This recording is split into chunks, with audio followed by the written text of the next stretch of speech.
I feel like we never really get to see the behind the scenes versions of being vegetarian, being vegan.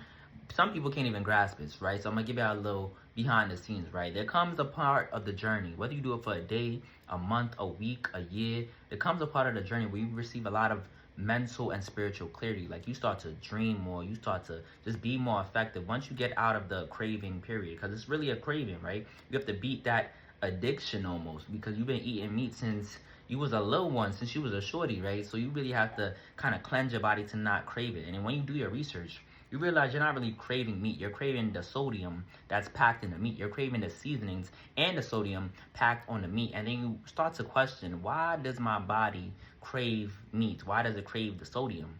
You crave these things when you're really stressed out, when you're angry, when you're mad, and then you start to kind of do a little bit of a deep dive and you start to get to the root of your issues. Why am I angry?